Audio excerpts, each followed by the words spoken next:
presentación que tengo para vosotros, bueno, agradezco en primer lugar la invitación y el hecho también es bastante obvia porque soy muy bien, con mucho orgullo, miembro del equipo de investigación de este proyecto, de la Red a la España Democrática. Mi propuesta es analizar dos derechas en contraste. La portuguesa, triunfante desde mediados de los años 80 hasta mediados de los años 90, y la española, considerando como derecha española AP y luego Partido Popular, justamente en una fase de oposición. Empecemos por el caso, perdonad que esté así, no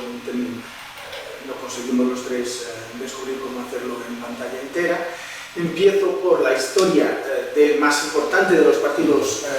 del centro-derecha portugués, que luego en tiempos de Cavaco Silva, este señor que está aquí en la derecha, este es el fundador, Francisco Sá Carneiro, el primer ministro en 1980 en una campaña presidencial, es decir, a la presidencia de la República, y él era el primer ministro,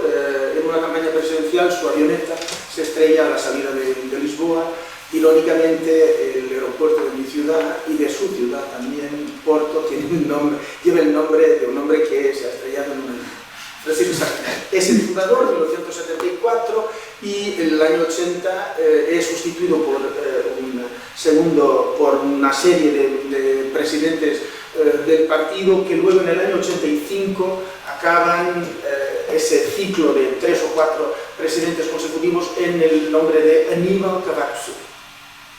El partido se llama el Partido Popular Democrático al inicio, del 74 al 76, al diciembre del 76, y a partir de entonces Partido Socialdemócrata, que siempre conlleva entre Portugal y entre el caso portugués y el caso brasileño es el mismo, el hecho de que haya un Partido Socialdemócrata claramente de centro-derecha, en tiempos de Cavaco abiertamente de derechas, y luego también actualmente un Partido Socialista. Los dos partidos ya hoy no tanto hegemónicos, pero en todo caso predominantes de la vida política portuguesa desde el año 1976. Es cierto, y esto es un detalle importante en la biografía, en la ausencia de biografía antisalazarista por parte de Cavaco Silva, es cierto que los fundadores del PPD son, como allí lo menciono, son originarios, eran miembros en la fase final, el consulado marcelista, los 6 años de gobierno de régimen salazarista sin Salazar. Es un Arias un poco más aperturista, pero idénticamente, sobre todo simulado, es decir,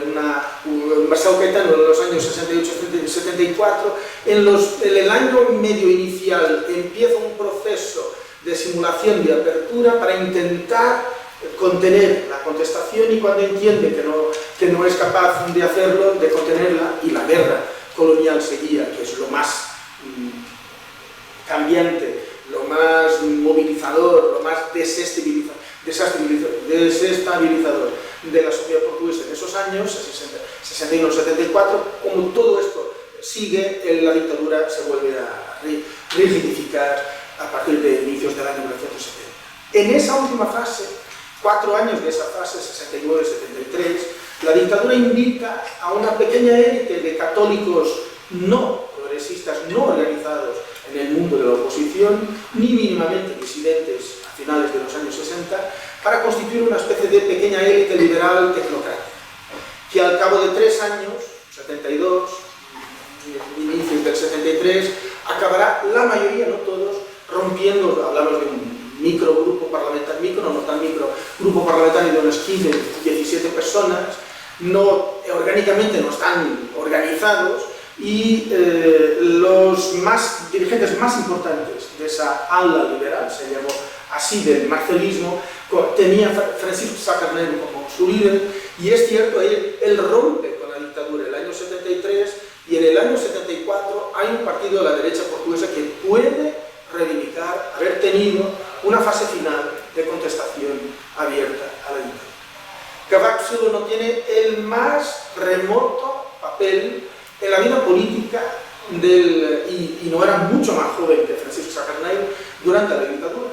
Y en su autobiografía se presenta como un hombre moderado, que en algún momento habrá hecho una huelga estudiantil, nadie se acuerda, en todo caso, y luego que dicen que en las elecciones del año 1969, cuando el ala liberal se presentó dentro del partido único, él reclama, él asegura haber votado por una lista de los socialistas dirigidos por Mario Suárez, que no se podía presentar bajo el nombre del Partido Socialista, todos los partidos están ilegalizados, pero una lista llamada Comisión Electoral de Unidad Democrática, y en su autobiografía dice que su único acto político antes de la dictadura había sido votar por la lista socialista misma. El año 74 no es fundador del PPD y llevará unos cuantos años sin meterse en política, pero entre otras cosas se va, como diapositiva final, se va a Inglaterra a hacer un doctorado, horrorizado con la Revolución Portuguesa y el ambiente revolucionario en Portugal del 74 al 76, y cuando vuelve ahí sí se mete en política a partir del 77, 78, dentro del ya entonces llamado PSD. El Partido Socialdemócrata tiene a su derecha un CDS, que se acerca, si queréis, es el ala más a la derecha de UCD y, sin embargo, incluye como Alianza Popular de la Transición, es un partido también con un cierto intento de reciclaje, por lo menos del personal más presentable, los tecnócratas, de la última fase de la dictadura, es decir, la fase marcelista, y el CDS tiene su relación electoral entre las dos ramas de la derecha, el CDS y el PSD, es muy semejante numéricamente a la relación entre AP y UCD en las dos primeras elecciones de la democracia española. El caso, luego, evidentemente, al inicio el PPD entra en la Internacional Liberal y luego se pasó a la Unión Demócrata Centrista y al Partido Popular, justamente en los años de Cavac, que adscribe el PSD a lo que es hoy el Partido Popular Europeo. En el caso español no os voy, porque bien, hemos estado toda la mañana hablando de Alianza Popular y su transformación en Partido Popular a partir del año 90, pero en todo caso utilizo aquí una cita de Ramón Cotarello, dentro de un libro conjunto con José Manuel Roca, en el que él sostiene que el único partido de la derecha que llegó a cristalizar en la transición fue el Partido Popular, y entiende que la fuerza electoral de la derecha se trasladó de nuevo a la estructura que los franquistas, los únicos con experiencia política para hacerlo, habían puesto en marcha con el Partido Popular, tiempos de la transición. Lo que ocurre es que el hundimiento de UCD y el aumento electoral en flecha del PP, limitado al famoso techo de los 25% a partir del año 1982, coincide con un momento en el que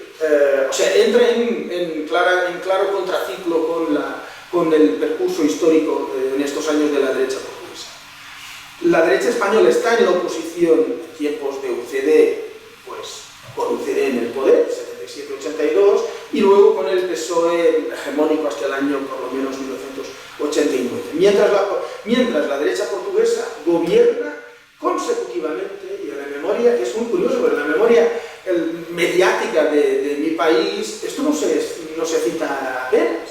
Han estado 26 años consecutivos en el poder. A partir de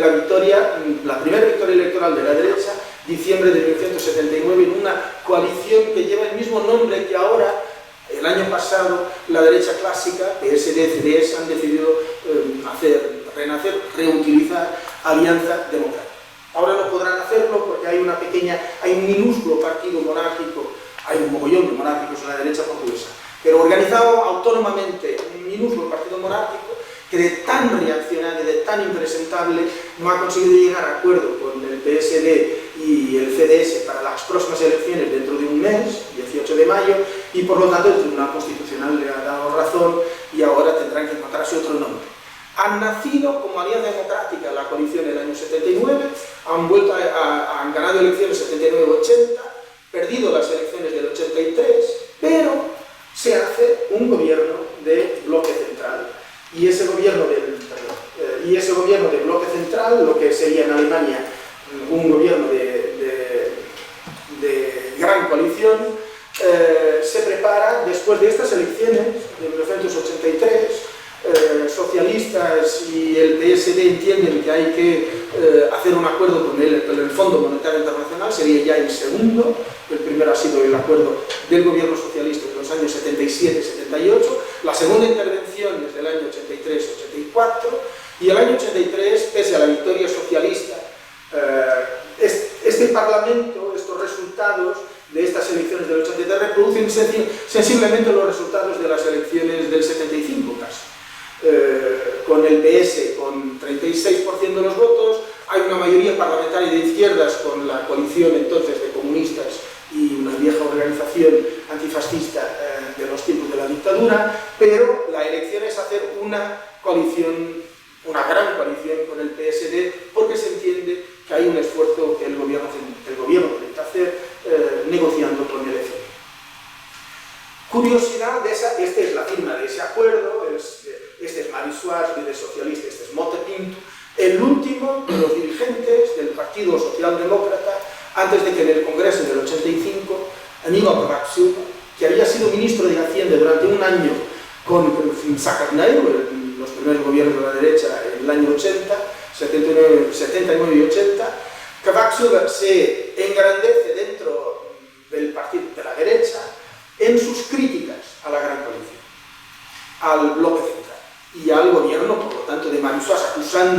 diciendo que es un mal negocio para el centro-derecha portugués y que era sencillamente en portugués sería una rampa de lanzamiento, no sé cómo decirlo, una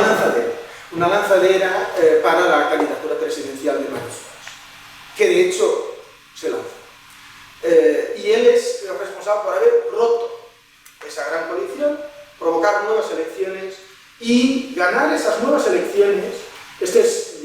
Ahora hagamos un repaso muy rápido por los resultados electorales, de abajo arriba. Estas son las elecciones del 85, no hay mayoría de derechas, pero el partido más votado es el PSD. Y se creó, aposta para esas elecciones, un partido de centro-izquierda que ha robado, entre comillas, la mitad, ha reducido a la mitad el Partido Socialista. Se llama Partido Radical Democrático, Partido Renovador Democrático. Estaba inspirado por el entonces presidente de la República, un militar, Camanianos, y hay una mayoría, si queréis, de izquierda, si le incluimos al PRD, no se articula ninguna coalición. 2 años después, al cabo de 2 años de gobierno minoritario de Cavaco Silva, con grandes enfrentamientos con el Parlamento aprobando presupuestos en contra de la voluntad del gobierno, se hace finalmente por fin un acuerdo entre socialistas y el PRD. Los comunistas les prometen apoyo parlamentario desde el exterior. Es el presidente Mário Soares, un socialista que es absolutamente contrario a una coalición de esta naturaleza, y decide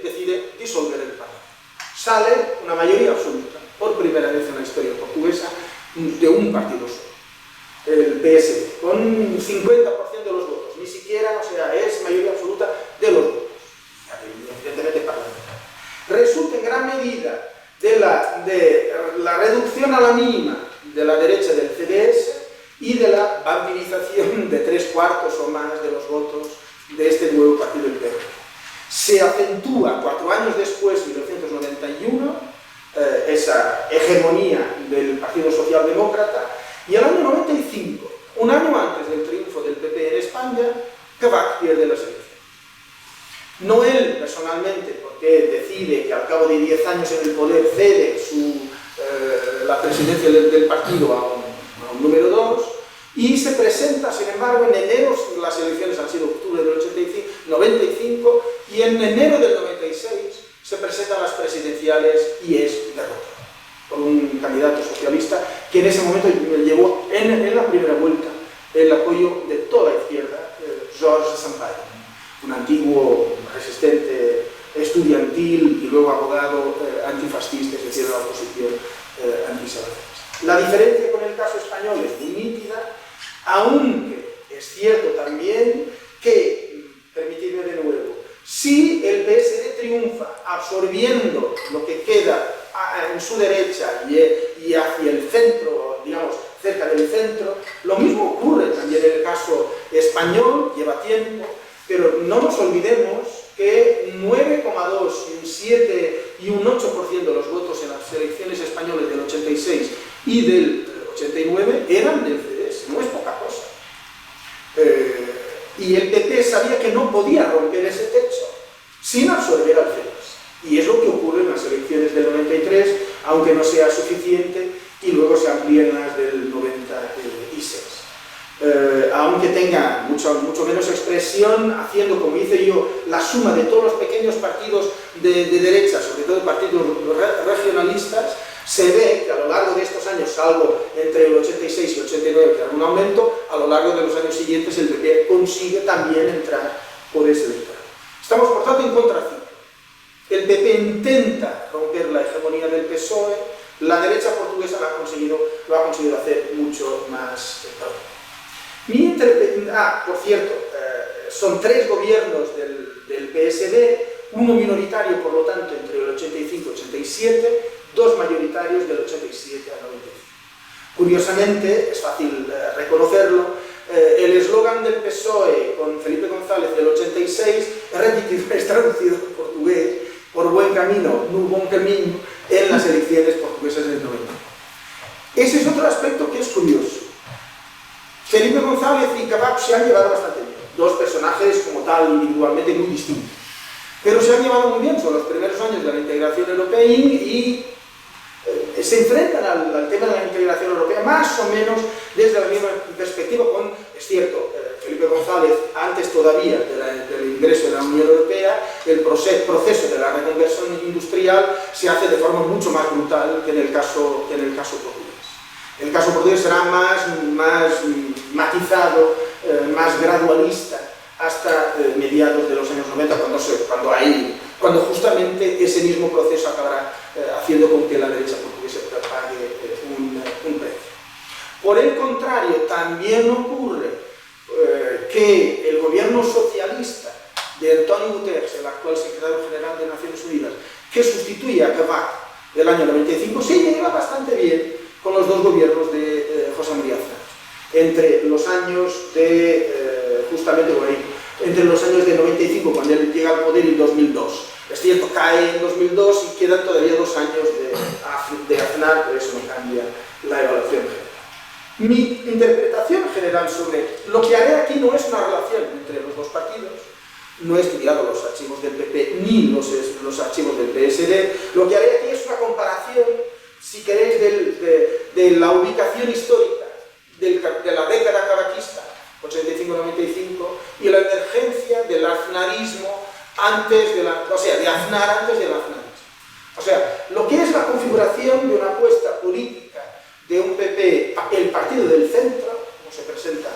ya no me acuerdo si es el año 89 o el año 93, asimismo el partido de centro, y esa apuesta de un partido casi obsesivamente moderado, como veremos, justo al contrario, o sea, claramente preocupado con José María Aznar en las elecciones del 89 y del 93, en parecer extremadamente moderado, justo al contrario de la persona política de Aníbal Cavaco, que es arrasadoramente crítico con la herencia revolucionaria,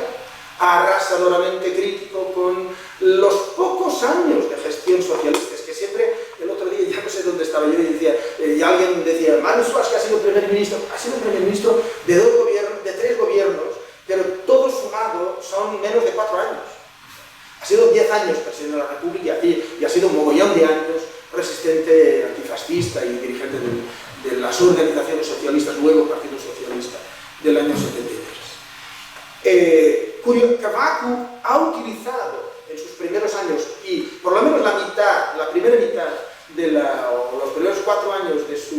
sus gobiernos, hasta el año 89, cuando consigue una reforma de la Constitución bastante radical, de la que se ha quitado lo esencial de la llamada herencia revolucionaria, y de una Constitución que había sido votada unánimemente por su partido, entonces Partido Popular Democrático. La Constitución portuguesa, como la española, ha sido aprobada por más del 90%, en nuestro caso por 93% de los diputados.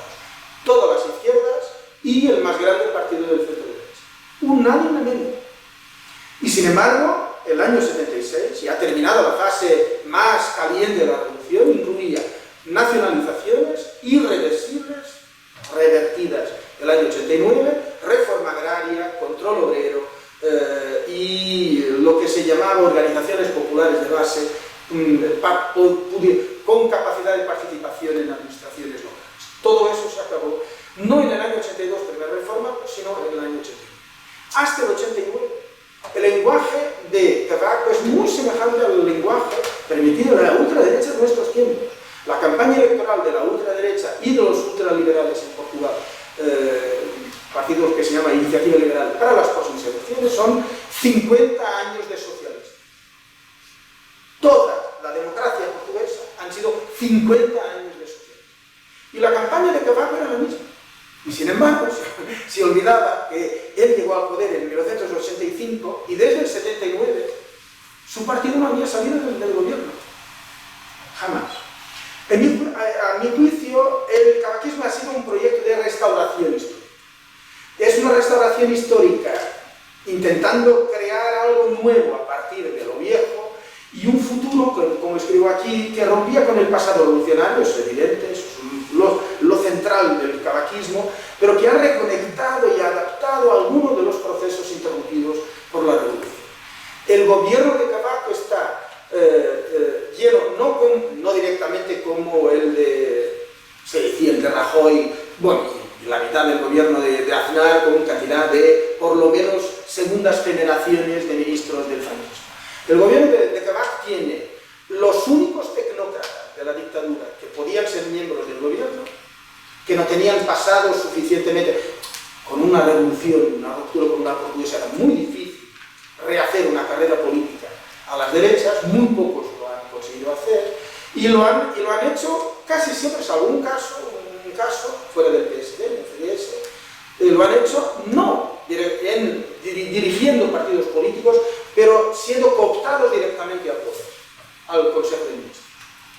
Y el gobierno de Cavaco es eso, con una segunda generación, sobre todo constituida por jóvenes antiguos colonos, por si queréis, tecnócratas del periodo colonial en las colonias, Angola y Mozambique, que tenían unos 40, 45 años el año 85 cuando Cavaco llega. Son las dos grandes componentes.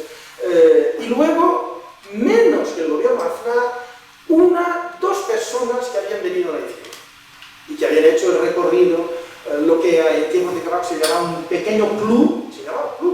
de la izquierda liberal, el club de la izquierda liberal del que Cavaco selecciona 2 o 3 para ser diputados y uno solo para ser secretario de Estado. Su narrativa sobre la emergencia de la democracia portuguesa es que, de hecho, la revolución ha sido un paréntesis histórico en la construcción de la modernidad. La dictadura, en su fase final, estaba intentando construir la modernidad. Los militares, los izquierdistas, lo han interrumpido brutalmente y ahora tenemos que recoser lentamente lo que se está haciendo. Sin decirlo de forma abierta, pero sin embargo dejando, y eso es muy interesante seguir, dejando que muchos de los tecnócratas de la última fase de la dictadura lo dijeran en muchas de sus entrevistas. En el caso español, por lo tanto seré bastante breve porque por la mañana se ha dicho ya, lo que hay es que superar las divisiones que habían caracterizado la Alianza Popular en los años 80, y aquí estoy citando a Sebastián Balfour, y luego esta tesis, ya sabemos, es muy curiosa, muy cercana al PP de Lourdes López, de la UNED, en 2 de sus artículos publicados en los cuadernos de FAES, de pensamiento político de FAES, en la que dice que, por una parte, para el investigador son casi innumerables las novedades que el PP ha introducido en el panorama político español internacional, cosa que a mí me sorprende un poco, pero por otra parte lleva razón diciendo que desde la primera candidatura de Aznar 89 a la presidencia del gobierno, sino desde 1990 con la fundación del Partido Popular, es cierto, el aznarismo significó una ampliación del espacio electoral del PP, sobre todo, así muy directamente, la absorción del electorado del CDS.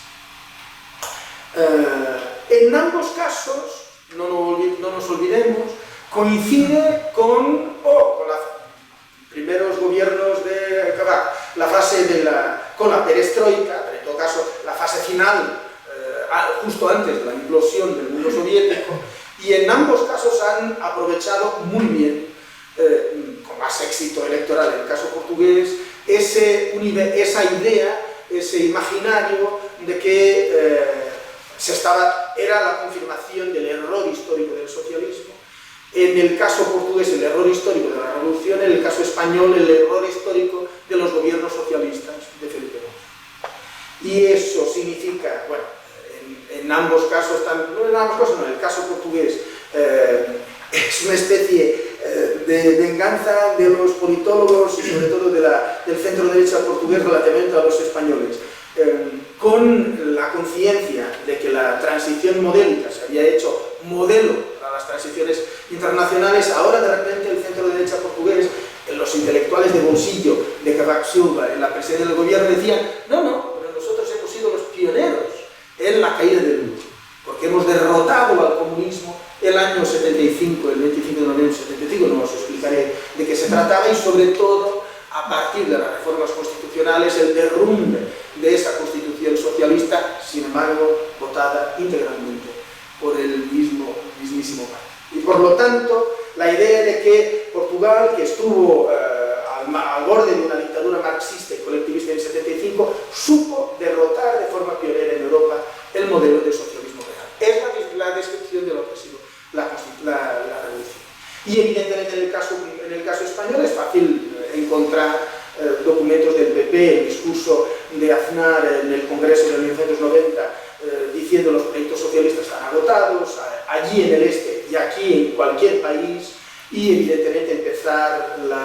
el programa de gobierno para todos, se llama así, del año 93, el programa electoral del 93, como la herencia del socialismo, que es una economía en crisis. De la misma forma,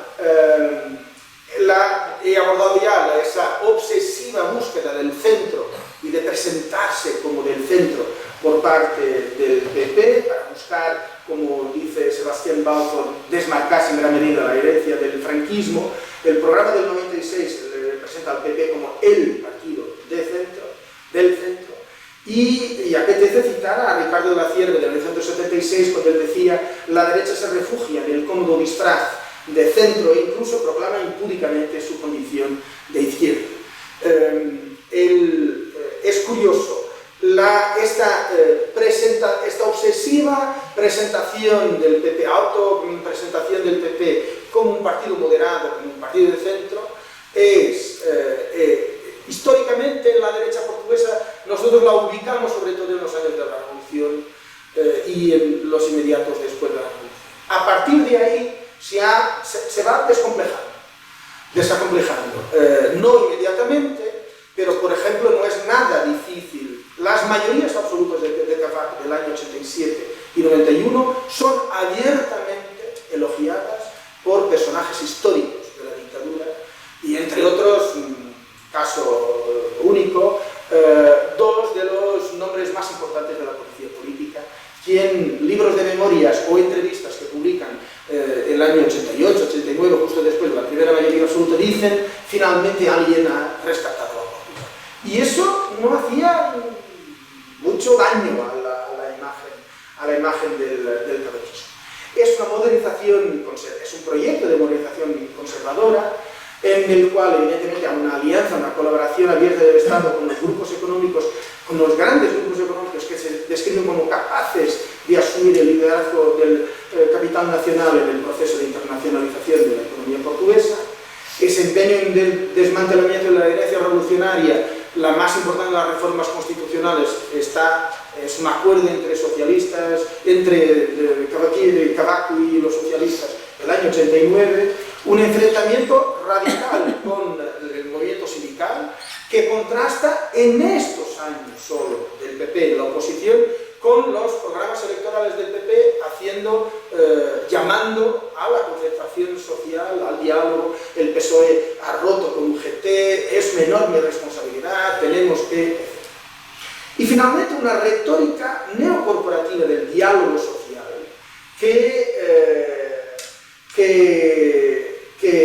que no aparece, es curioso, me aparece cuando yo la estuve buscando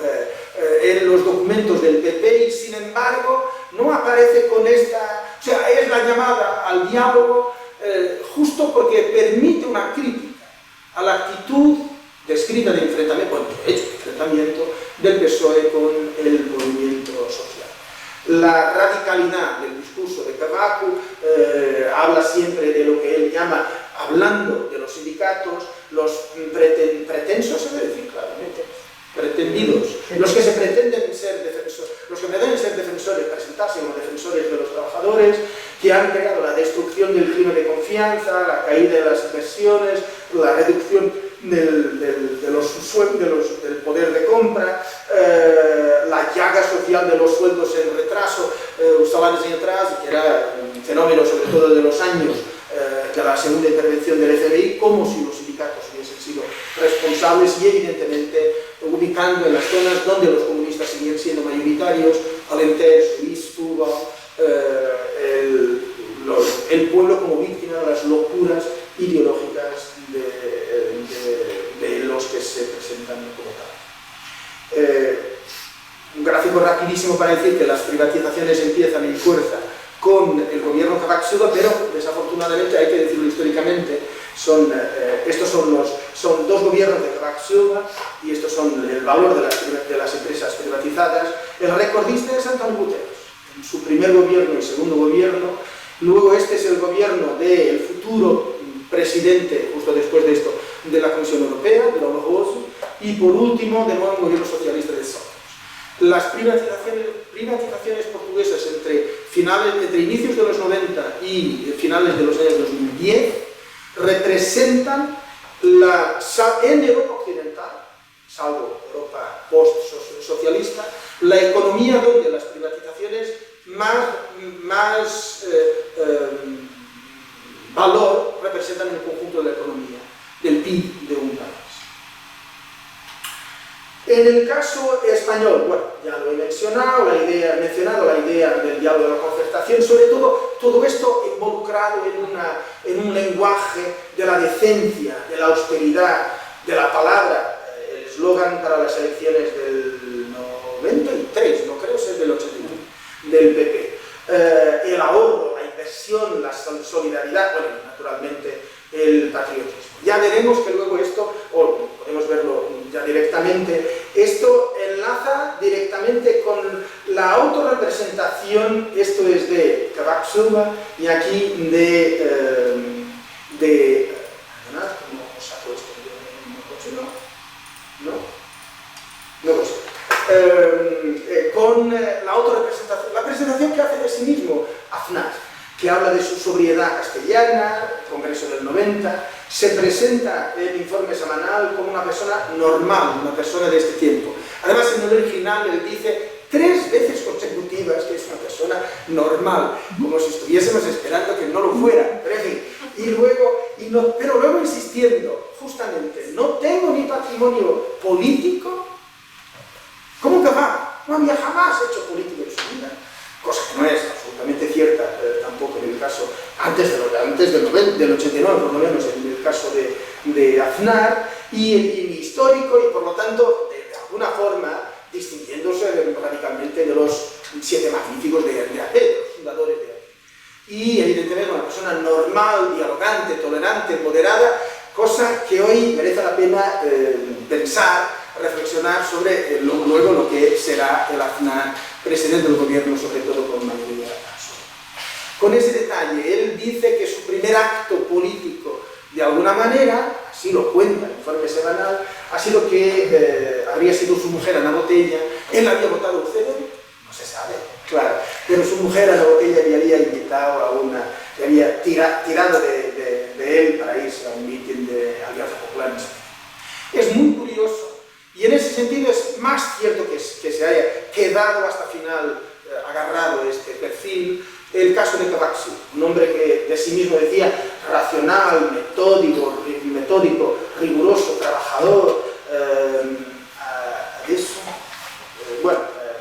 rechazando cualquier confusión y caos, sintiéndose mal. Además, yo esto no lo puse aquí, sí está al inicio, cuando él describe su reincorporación a su actividad profesional en la universidad después de venir de Inglaterra sintiéndose mal en este país. Además, tiene eso. Por una parte, siempre haciendo un discurso, una autobiografía de casi clase popular, de pueblo, del interior, de la sierra de Algarve del sur. Y sin embargo, su crítica a los portugueses y a la sociedad portuguesa no es solamente por años 74 o 76 la revolución, es que él ha aprendido en Inglaterra a ser un hombre disciplinado y organizado y tal, cosa que nosotros los portugueses no somos. Conocéis esto evidentemente de cualquier tópico sobre los europeos del sur. Última mención, la relación, y sobre esto habría muchísimo que decir y no lo voy a hacer, la relación de ambos proyectos políticos con el pasado histórico. El uso político de la historia. Sería interesantísimo comparar el discurso de Aznar sobre la transición y el discurso de Cavaco sobre la revolución, la transición portuguesa, pero lo que es más, pero al margen de todo eso, que sería muy largo de explicar, es la idea de que por fin nos podemos enorgullecer de las historias, de la grandeza histórica portuguesa y española. Cavaco es responsable desde el año 86 del momento, la fase, han sido hasta 99 o 2000, más de una década del funcionamiento de una Comisión Nacional para la Conmemoración de los Descubrimientos Portugueses, lo que ha sido en los 50 años de democracia el más importante esfuerzo de financiación de investigación histórica en la democracia portuguesa. Hubo dos otros, cada uno de ellos bastante más modesto, el Centenario de la República del año 2010 y el año pasado, todavía hoy, el Cincuentenario de la Democracia con recursos financieros incomparablemente inferiores. Y Cavaco, un economista, dice que lo que es importante es reavivar el orgullo de ser portugués como si lo hubiésemos perdido. Hay siempre aquí una insinuación nunca concretada sobre el lamento de la descolonización. No concretada en el sentido que Cavaco jamás ha dicho que los países africanos no tenían que ser independientes, siempre ha dicho que la descolonización había sido mala. Y por lo tanto lo que es importante es, tenemos que aprender mejor Portugal, nuestra historia, en las escuelas portuguesas y enorgullecernos de la grandeza de nuestra historia gloriosa, la tesis muy común también para profundizar el significado de pertenecer a uno de los estados-nación más antiguos del mundo, que es un tópico que aparece muy recurrentemente en el discurso de Estado. En el caso español se ha hablado mucho de este, como lo menciona Ramón Cotarella, de este maridaje entre nacional-catolicismo tradicional por una parte y las nuevas propuestas neoliberales. Yo me tomé una sorpresa, porque no sabía que el año 2014 Esperanza Aguirre había decidido decir que Franco había sido un socialista, para poder de esa forma decir nosotros, los verdaderos liberales, poco tenemos que ver con Francisco Franco. Y evidentemente, aunque nada comparable con el discurso, con el uso político de la historia que el PP y la derecha española hará después, por lo menos del 2000, y sobre todo de forma en los tiempos más recientes, el programa electoral del 96, las primeras elecciones que el PP gana, incluye, entre otras cosas, decir que nos falta bebés sin complejos ni mezquindades en nuestra historia y mirar sin sectarismo a nuestro alrededor, a todos los que hacen posible que hoy sigamos siendo lo que hemos sido, una gran potencia cultural. Lo mismo sería decir una gran potencia histórica, porque de hecho de historia es. Y nada, estos son algunos de los aspectos de este paralelo que quise hacer entre cavaquismo y aznarismo. Sí.